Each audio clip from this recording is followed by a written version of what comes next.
Bienvenue à notre nouvelle série d'études bibliques qui porte le titre « Se démarquer dans un monde sécularisé ». Alors, pourquoi avoir choisi le mot sécularisé ? On aurait pu dire se démarquer dans la société du XXIe siècle ou autre chose, mais le mot sécularisé signifie premièrement passer du religieux au laïque. Je ne voudrais pas prendre le mot sécularisé dans ce sens, mais plutôt dans son deuxième sens de déchristianisation. C'est exactement la société dans laquelle nous vivons, une société de déchristianisation. Avant d'aller plus loin dans le développement de ce concept, je voudrais m'appuyer sur un verset qui se trouve en Romains qui dit « Ne vous conformez pas au siècle présent, mais soyez transformés par le renouvellement de l'intelligence pour discerner la volonté de Dieu qui est bonne, agréable et parfaite. » Ne vous conformez pas au siècle présent. C'est de ce mot siècle que vient le mot sécularisation.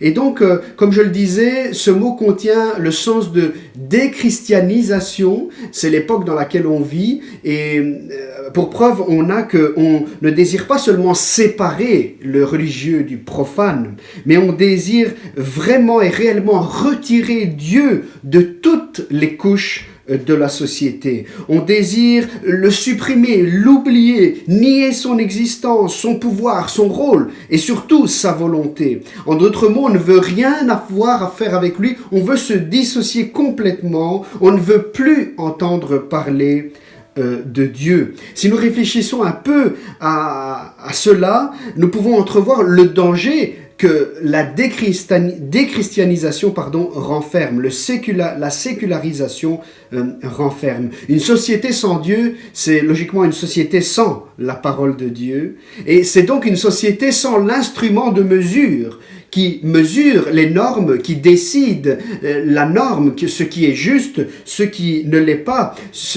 La parole de Dieu, c'est celle qui donne les justes valeurs et qui fait la différence entre les bonnes et les mauvaises valeurs. Si on retire Dieu, on retire sa parole, on retire la crainte de Dieu. Et donc, s'il n'y a plus la crainte de Dieu, il n'y a plus aucune retenue, plus aucun cadre de normes de vie selon ce que Dieu a préétabli depuis la fondation du monde. Et ce qui va remplacer les normes bibliques, les normes que Dieu a établies, les valeurs, les principes que Dieu a établis, les principes de vie, eh bien, vont être remplacés par des principes de la pensée humaine. Et cette pensée humaine, elle va changer au cours du temps et des nouvelles statistiques, des nouvelles recherches vont venir apporter des nouveaux principes de vie, des nouvelles valeurs qui vont essayer de détruire les anciennes valeurs en disant que ces anciennes valeurs ne sont plus bonnes. Et ensuite, ces nouvelles valeurs vont être aussi remplacées à leur tour par de nouvelles valeurs, des pensées toujours humaines. Au contraire de la parole de Dieu qui est stable dans le cours des siècles. La somme de tout ce raisonnement purement humain sont les suivants. Plus aucun principe est vérité absolue, mais chacun possède sa propre vérité. Syncrétisme absolu, c'est-à-dire chacun va piocher dans toutes les religions et les philosophies pour créer sa propre soupe, sa propre religion qui lui convient. Si on retire les valeurs bibliques, on retire aussi le regard pour le bien d'autrui. Mais aujourd'hui, les bonnes valeurs, soi-disant les bonnes valeurs, c'est le bonheur personnel, même au prix de la souffrance de l'autre, des autres, même au prix de la souffrance de nos enfants, de nos parents. Peu importe, tant qu'on se sent bien nous. Ce qui est juste, ce n'est plus ce que Dieu décide qui est juste, ou la parole de Dieu décide qui est juste, mais ce qui est juste, c'est ce qui me procure le plaisir et le bonheur, peu importe les conséquences dans ma vie ou dans la vie des autres. Et donc, le résultat d'une société déchristianisée, sécularisée, eh bien, Paul va le décrire comme ceci. Comme ils n'ont pas jugé bon de connaître Dieu, Dieu les a livrés à leur intelligence déréglée, de sorte qu'ils commettent des actes indignes. Ils sont remplis de toutes sortes d'injustices, d'immoralité sexuelle, de méchanceté, de soif de posséder et de mal. Leur être est plein d'envie, de meurtre, de querelles, de ruse, de fraude et de perversité. Rapporteurs, ils sont aussi médisants, ennemis de Dieu, arrogants, orgueilleux, vantards, ingénieux pour faire le mal, rebelles à leurs parents, dépourvus d'intelligence, de loyauté, d'affection. Ils sont irréconciliables, sans pitié. Et bien qu'ils connaissent le verdict de Dieu déclarant dignes de mort les auteurs de tels actes, non seulement ils les commettent, mais encore ils approuvent ceux qui agissent de même. Si nous suivons la sécularisation, la pensée qui anime la société séculière dans laquelle nous vivons, il va sans dire que nous courons tout droit, frères et sœurs, à notre perte, à une faillite totale, non seulement dans le domaine spirituel, mais dans le domaine de l'éducation des enfants, dans le domaine de l'éthique et dans tous les autres domaines.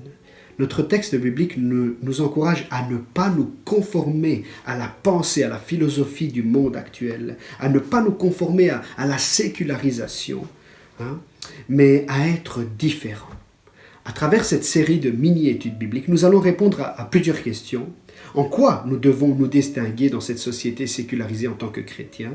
Quels sont les points sur lesquels nous devons nous démarquer, sur lesquels nous devons marquer la différence par rapport au monde qui nous entoure?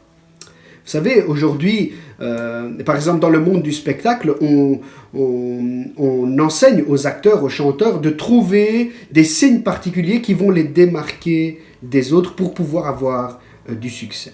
D'autres aujourd'hui souffrent d'un complexe d'infériorité ou de négligence des autres et ils ont trouvé une solution pour combler ce vide en cherchant l'originalité dans leur aspect, dans leur apparence, pour attirer l'attention sur eux-mêmes, pour se distinguer des autres, pour se sentir un petit peu plus en valeur.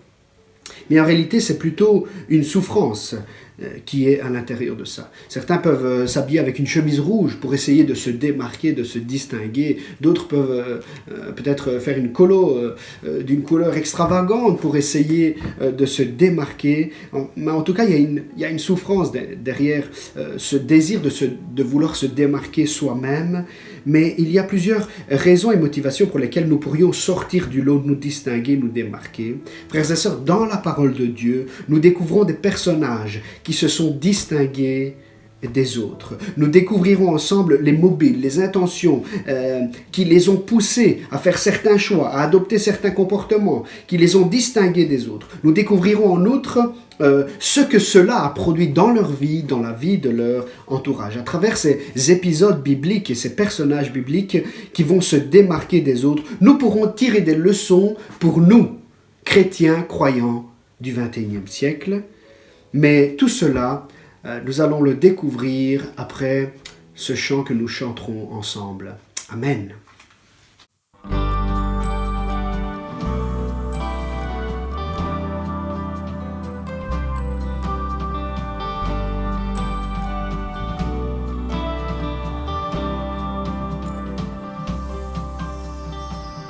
Tu me connais par mon nom, me conduis dans ta maison. Je veux m'approcher pour te rencontrer, tout en moi veut chanter. La beauté de ton regard vient ranimer mon espoir. Tu m'as tant aimé, tu m'as pardonné, tout en moi veut crier. Tu es digne de gloire et de recevoir la louange et l'honneur de nos cœurs. Tu es digne de gloire et de recevoir la louange et l'honneur de nos cœurs.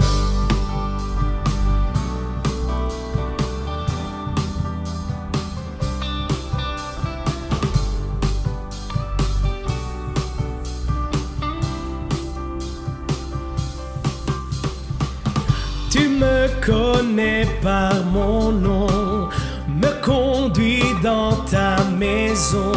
Je veux m'approcher pour te rencontrer, tout en moi veut chanter. La beauté de ton regard vient espoir. Tu m'as tant aimé, tu m'as pardonné, tout en moi veut crier. Tu es digne de gloire et de recevoir la louange et l'honneur de nos cœurs. Tu es digne de gloire et de recevoir la louange et l'honneur de nos cœurs. Dieu d'éternité, tu règnes à jamais. Yeah. Qui peut mesurer ton immensité? Yeah. Dieu d'éternité, tu règnes à jamais. Yeah. Qui peut mesurer ton immensité? Yeah. Tu es digne de gloire et de recevoir la louange et l'honneur de nos cœurs. Tu es digne de gloire et de recevoir la louange et l'honneur de nos cœurs.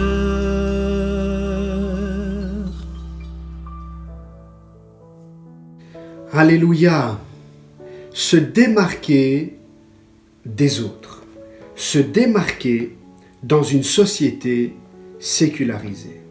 Comme premier modèle pour notre vie, nous allons prendre l'épisode dans le livre des Nombres qui traite de deux personnages en particulier, de plusieurs personnages, mais de deux personnages en particulier, Josué et Caleb.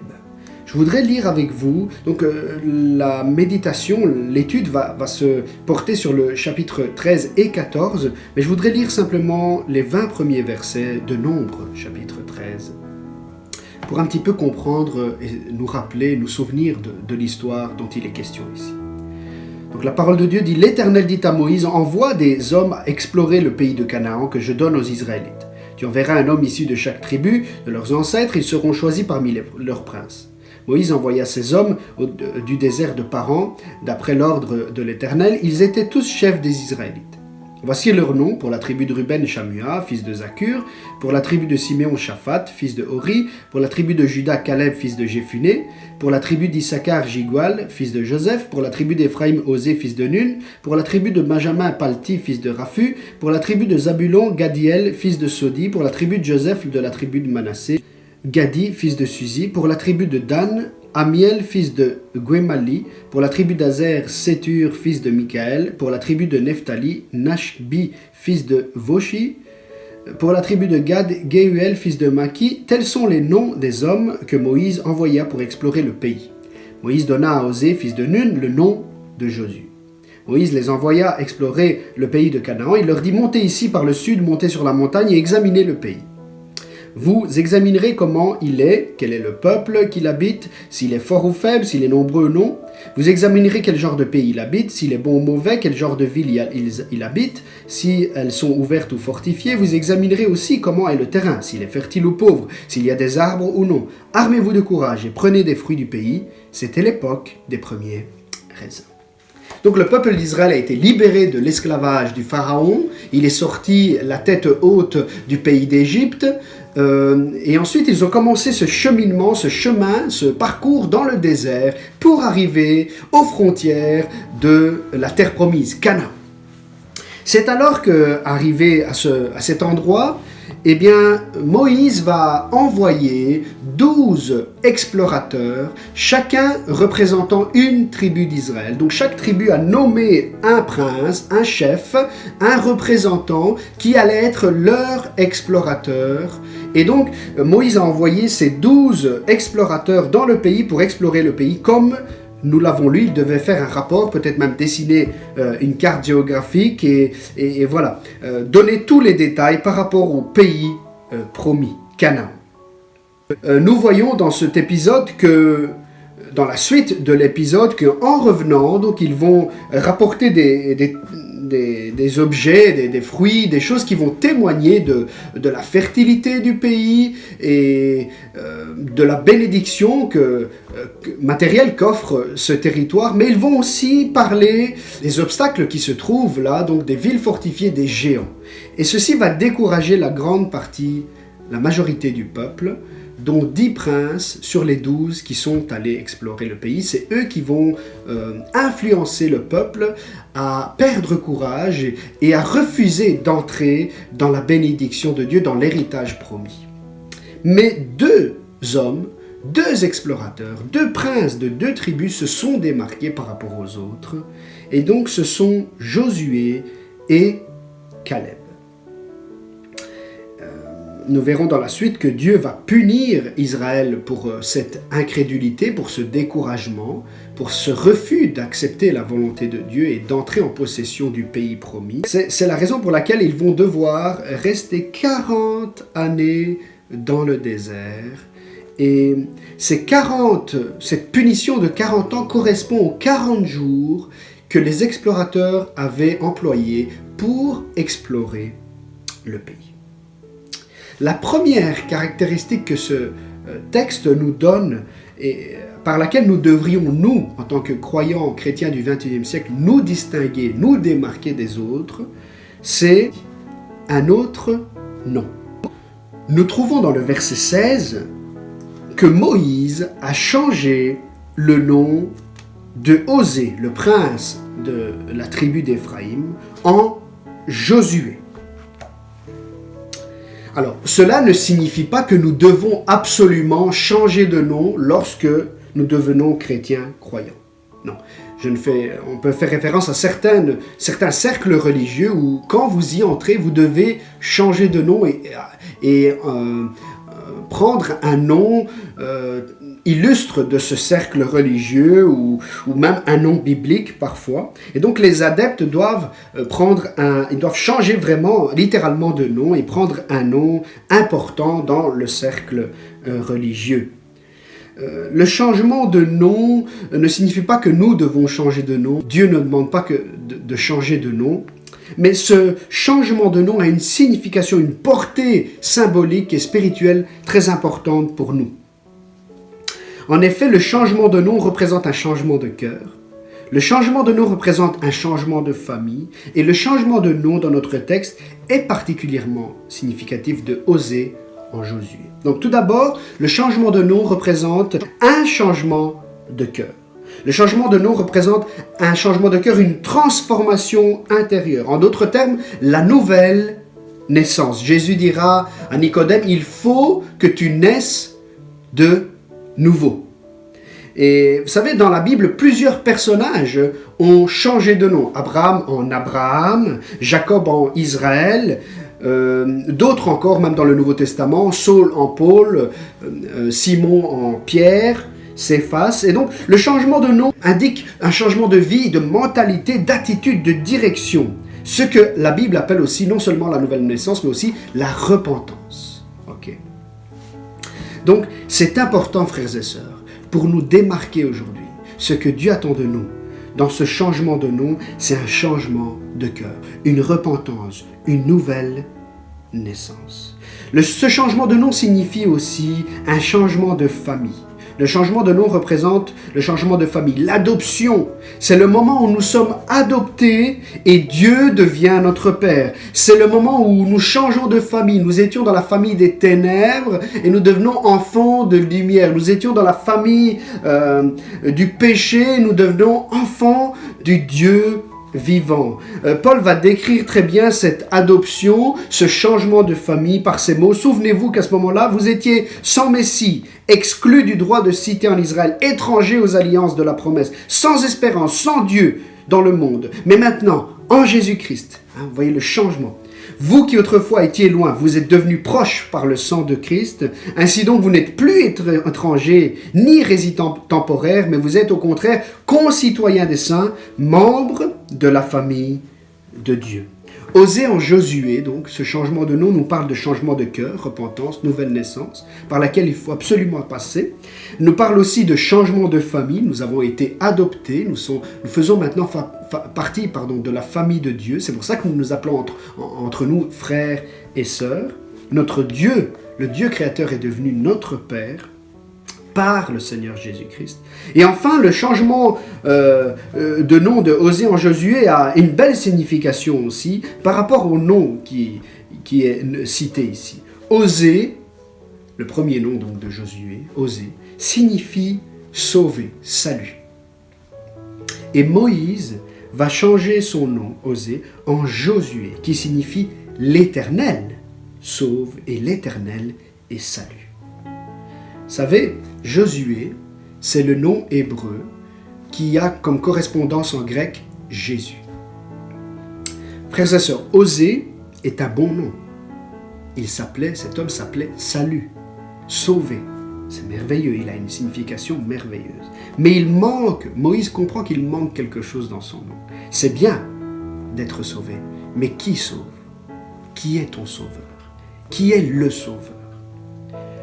Frère, ma sœur, ami, peut-être que tu te sens bien, tu es satisfait de ta vie, mais en réalité, il manque quelque chose. Comme il manquait quelque chose dans la vie de Josué. Ce qui manque, c'est ce qui va faire toute la différence. Le fils de Nun, donc Osée ou Josué, prince de la tribu d'Éphraïm, avait été désigné pour représenter sa tribu lors de l'exploration. Et Osée était un beau nom, mais Moïse avait vu qu'il lui manquait quelque chose. Et donc il va transformer son nom de Osée en Josué, l'Éternel sauve. Qui est le sauveur? C'est Dieu lui-même, mon frère, ma sœur. C'est le message que Moïse désire faire passer par ce changement de nom. C'est bien d'être sauvé, mais qui est le sauveur? Eh bien, l'Éternel est le sauveur. À la lumière du Nouveau Testament, nous voyons que le sauveur qui manque pour que le salut soit accompli, c'est Dieu lui-même en la personne de Jésus-Christ. Nous connaissons très bien ce verset. Dieu a tant aimé le monde qu'il a envoyé son Fils afin que quiconque croit en lui ne meure pas, mais ait la vie éternelle. C'est bien d'être sauvé. C'est bien qu'il y ait un salut. Mais pour qu'il y ait un salut, il faut qu'il y ait un sauveur. Pour qu'il y ait un salut, je répète, il faut qu'il y ait un sauveur. Et ce sauveur n'est autre que le Seigneur Jésus-Christ. Pierre va déclarer avec puissance, il n'y a de salut en aucun autre nom. Car il n'y a sous le ciel aucun autre nom qui ait été donné parmi les hommes par lequel nous devions être sauvés, sinon le nom de Jésus-Christ. Mon ami, si tu n'as pas encore connu, faites cette expérience de nouvelle naissance, de transformation de mentalité, de cœur. Si le nom de Jésus n'a pas encore été imprimé dans ton cœur, c'est le moment maintenant, durant cette vidéo, à la fin de cette vidéo, de reconnaître Jésus comme ton sauveur. Je répète, pour qu'il y ait un salut, il faut qu'il y ait un sauveur. Eh bien, Dieu a envoyé le sauveur.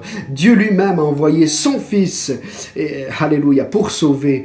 Écoutons l'invitation de Jésus. Si quelqu'un m'aime, il gardera ma parole et mon Père l'aimera. Nous viendrons à lui et nous ferons notre demeure auprès de lui. L'habitation du Seigneur Jésus par son esprit dans nos vies. Je me tiens à la porte et je frappe, dit Jésus. Si quelqu'un m'entend et ouvre la porte, j'entrerai chez lui, je dînerai avec lui et lui avec moi. Alléluia. Osez s'appeler maintenant, à présent, Josué. Même si nous gardons notre prénom, frères et sœurs, nous portons en même temps en nous le nom de Christ. Nous devenons témoins de Jésus-Christ. Nous devenons chrétiens. Les autres sont censés voir en nous le Seigneur Jésus. En effet, lorsque nous devenons enfants de Dieu, un travail de sanctification, de transformation commence en nous, dans le but de nous rendre semblables à qui? Semblables au Fils de Dieu, à Jésus-Christ. Nous devenons des disciples de Christ. C'est ça que signifie ce changement de nom. Nous suivons Christ et nous tendons à lui ressembler. Nous devenons ambassadeurs de Christ sur terre. Nous sommes appelés à devenir en réalité des petits Jésus, c'est-à-dire être transformés à l'image du Seigneur Jésus. Lorsque le Seigneur Jésus reviendra, frères et sœurs, il ne consultera pas la liste des membres de l'église de Châtelet qui est présente dans un ordinateur ou dans une phare, dans un archive. Mais Jésus connaît les siens. Et lorsque Jésus reviendra, il viendra enlever ceux qui ont leur nom inscrits dans le livre de vie, ceux qui sont nés de nouveau, ceux qui ont été transformés, ceux qui ont connu la repentance, ceux qui ont changé de famille, qui sont entrés dans la famille de Dieu. Alléluia. Oui, notre texte nous parle d'un autre nom, mais aussi dans le verset 24 du chapitre 14, eh bien, Dieu va déclarer que Caleb, quant à mon serviteur Caleb, parce qu'il a été animé d'un autre esprit et qu'il a pleinement suivi ma voix, etc., etc., parce qu'il a été animé d'un autre esprit, non seulement un autre nom, un autre nom inscrit dans notre cœur. Non seulement nous portons un autre nom, non seulement nous faisons partie d'une autre famille, non seulement nous avons été transformés, nés de nouveau, nous nous sommes repentis de nos péchés, mais Dieu désire et attend de chaque croyant qu'il soit animé d'un autre esprit. Le terme « autre » utilisé ici n'est pas dans le sens d'une autre chose de la même essence, de la même nature, mais d'une chose d'une nature différente et diamétralement opposée. Ici, on parle d'un autre esprit, un esprit d'une autre essence, d'une autre nature.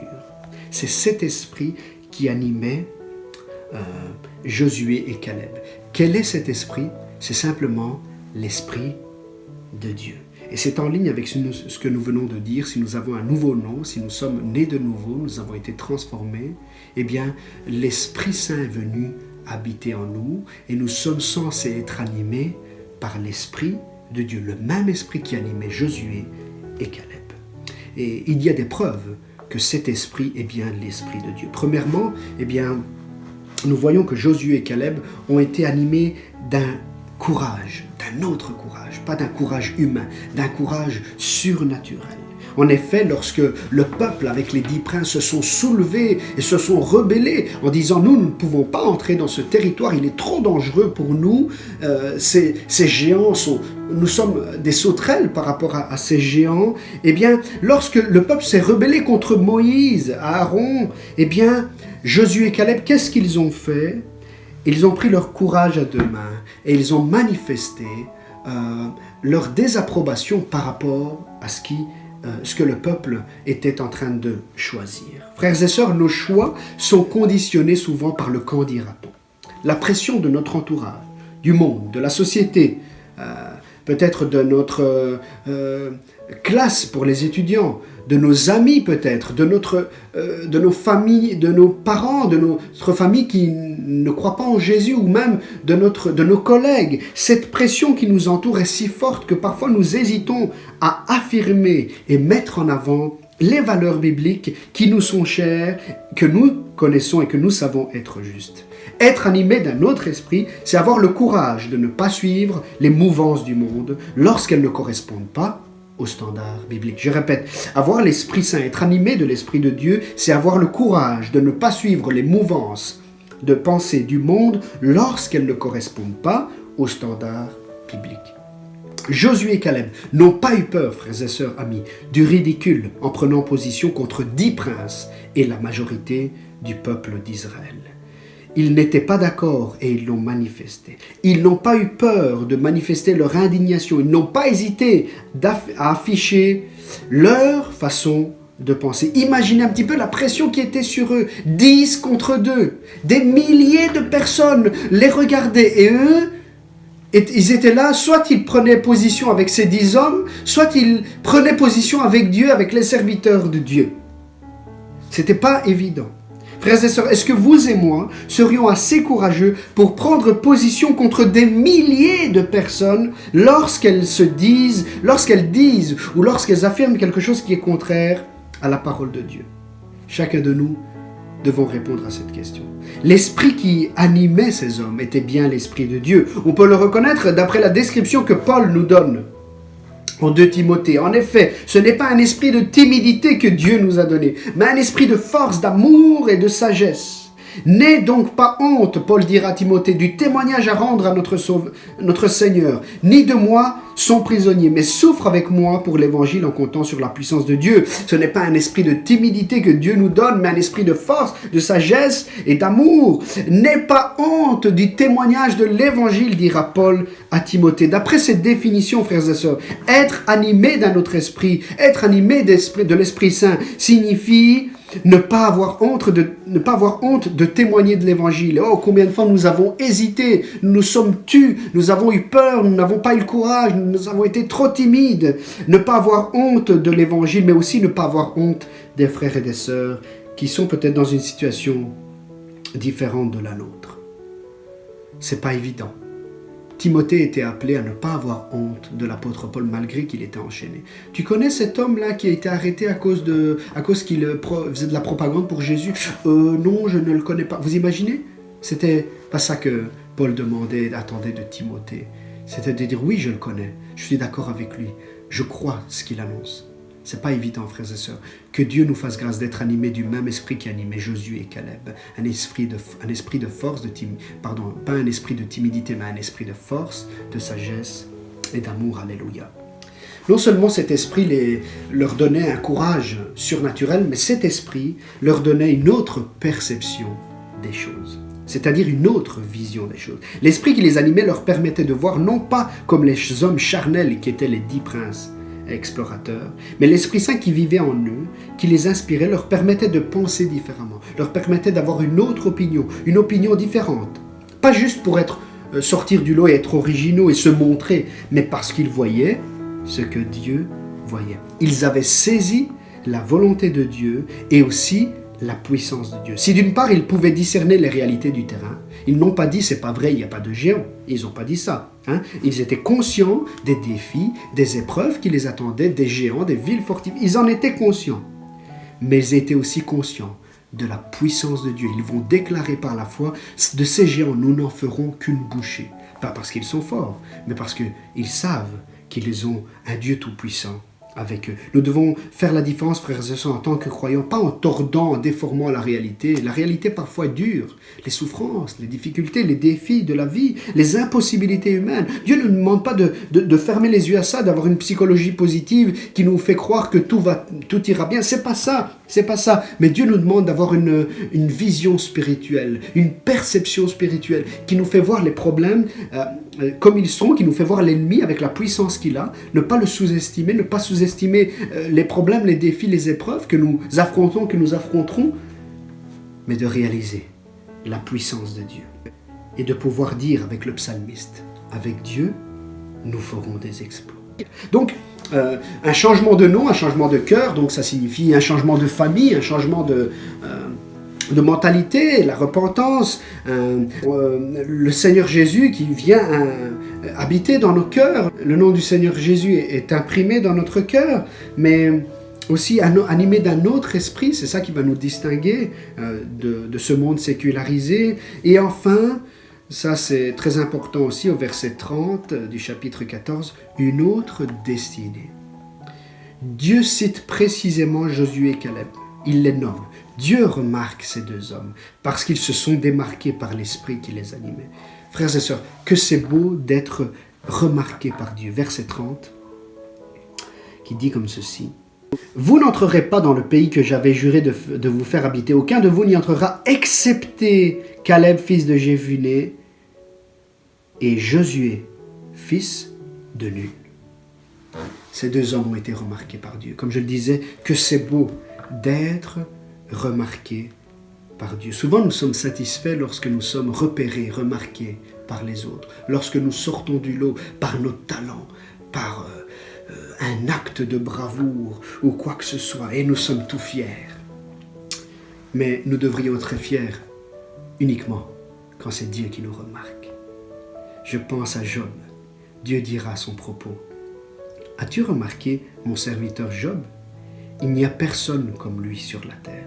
C'est un homme intègre et droit, craignant Dieu et se détournant du mal. » Oh, qui sait combien d'entre nous désirons que Dieu nous remarque dans ce sens-là. Le psalmiste dit que les yeux de Dieu parcourent la terre, mais il s'arrête sur ceux qui le craignent. Il remarque ceux qui ont la crainte de Dieu. Josué et Caleb ont été remarqués par Dieu. Dieu va les distinguer des autres. Ils vont former l'exception à la règle sur la destinée des Israélites sortis d'Égypte. En effet, tous les autres de leur génération vont devoir mourir dans le désert. Mais eux deux, uniquement eux deux, ils pourront entrer et hériter du pays promis, de bénéficier, de jouir, de profiter des bénédictions de Dieu dans la terre promise. Ce sont les seuls de leur génération du désert qui entreront en terre promise. Alléluia. Cette entrée dans le pays promis, à la lumière d'Hébreux chapitre 4, symbolise une autre entrée pour nous, frères et sœurs. L'entrée dans le paradis de Dieu, dans la gloire de Dieu. C'est notre destinée. Oui, frères et sœurs, nous devrons un jour nous démarquer par rapport aux autres, à tous ceux qui n'ont pas suivi Jésus, qui n'ont pas craint l'Éternel, par rapport à notre destinée. La destinée de ceux qui n'ont pas cru, qui ne croiront pas, eh bien, c'est les peines éternelles, l'enfer, le jugement pour l'éternité. Mais pour ceux qui auront cru, ceux qui auront dans leur cœur Jésus, le Saint-Esprit, ceux qui seront animés d'un autre esprit, qui auront un nouveau nom, qui seront inscrits dans le livre de vie, eh bien, eux, leur destinée, c'est la gloire éternelle, le paradis de Dieu, la nouvelle Jérusalem. Alléluia. Dieu fait une promesse à Daniel qui vaut pour nous aussi à propos de sa destinée et de la nôtre. Ceux qui auront enseigné la justice à beaucoup brilleront comme les étoiles pour toujours et à perpétuité. Oui, là, c'est là que nous devrons nous démarquer dans notre destinée. Les justes brilleront éternellement à perpétuité. Alléluia. En conclusion, frères et sœurs, amis, s'il y a un principe que nous devons retenir de cet épisode, c'est lorsque nous sommes différents, nous pouvons faire la différence.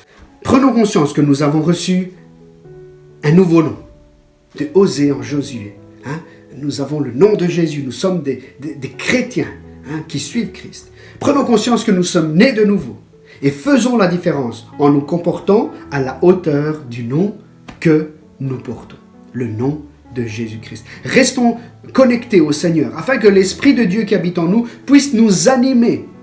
Et nous ferons la différence en prenant position pour le nom de Jésus, pour les valeurs de Christ, pour les valeurs de la Bible, sans crainte et peur du ridicule ou de la pression qui nous entoure.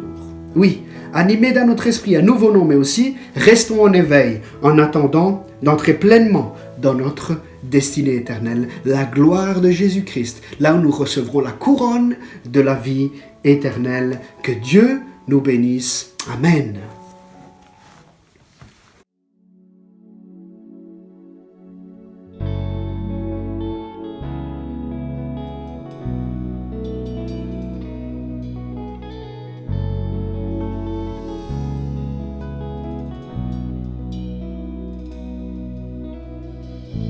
L'immensité de ta grandeur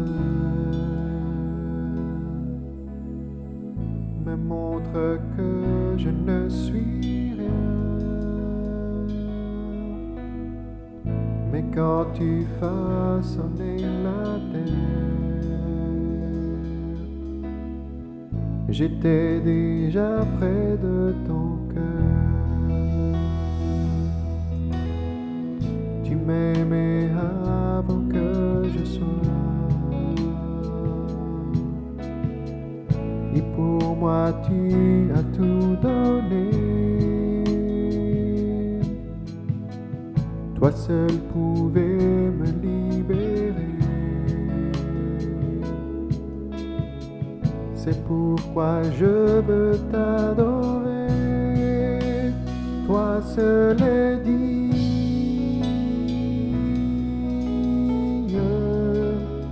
de recevoir louange et gloire pour l'éternité. Toi seul est digne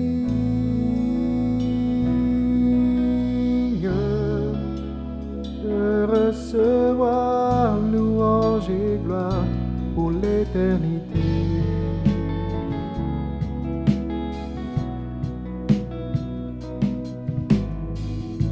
Dans ta présence je me tiens,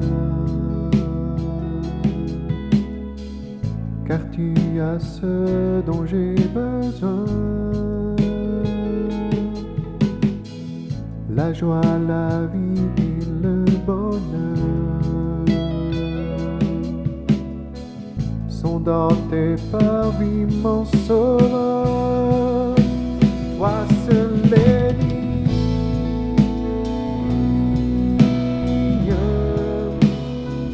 recevoir louange et gloire pour l'éternité. Toi seul est digne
seul est digne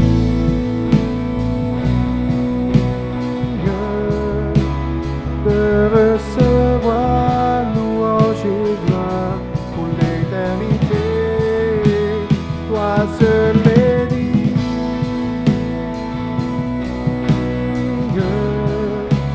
de recevoir louange et gloire pour l'éternité. Toi seul est digne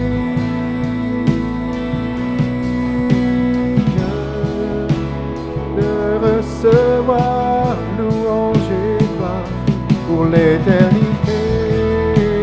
Toi seul est digne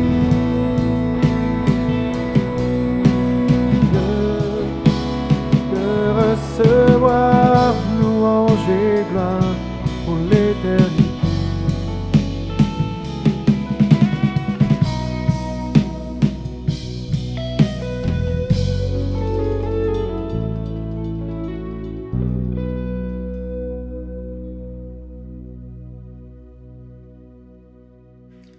Alléluia.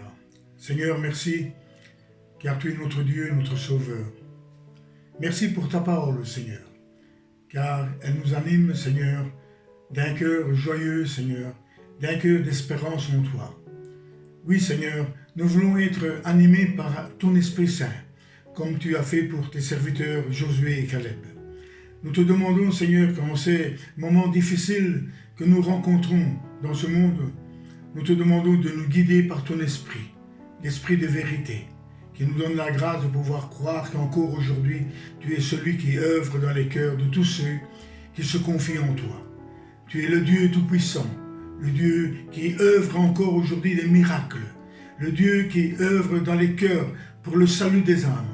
Et nous te prions, Seigneur, en ces moments difficiles où le monde vit, Seigneur, que tu sois celui, Seigneur, que malgré ces choses qui passent, malgré ce virus qui attaque l'humanité, nous te demandons, Seigneur, d'œuvrer dans les cœurs de chacun, et afin qu'il puisse se humilier devant toi.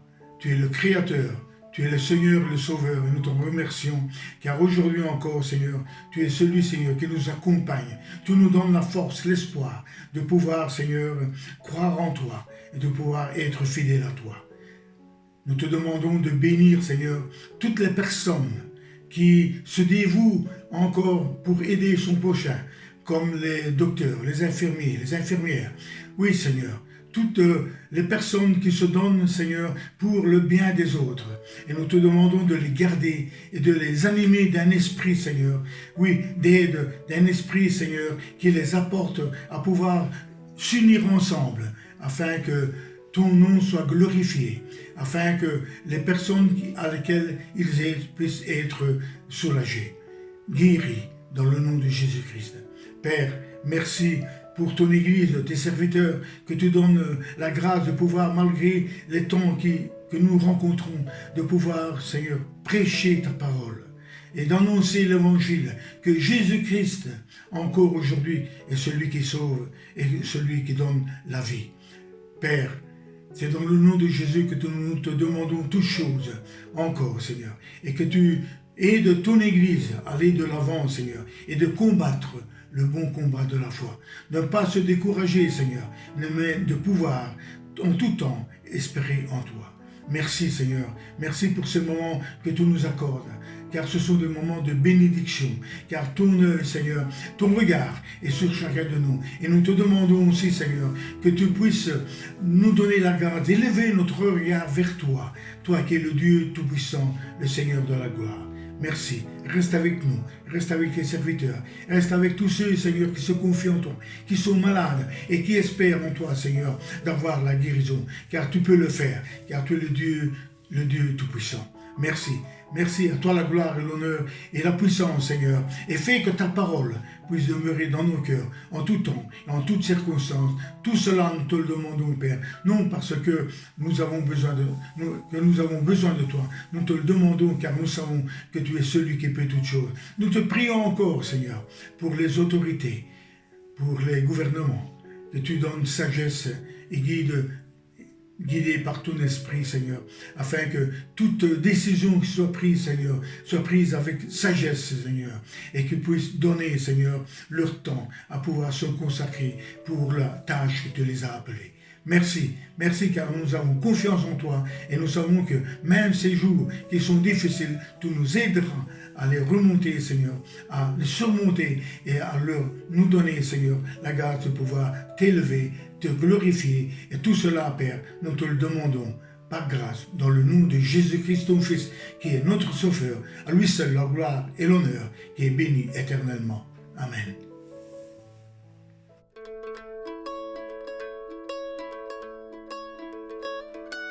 Dans les cieux et sur la terre.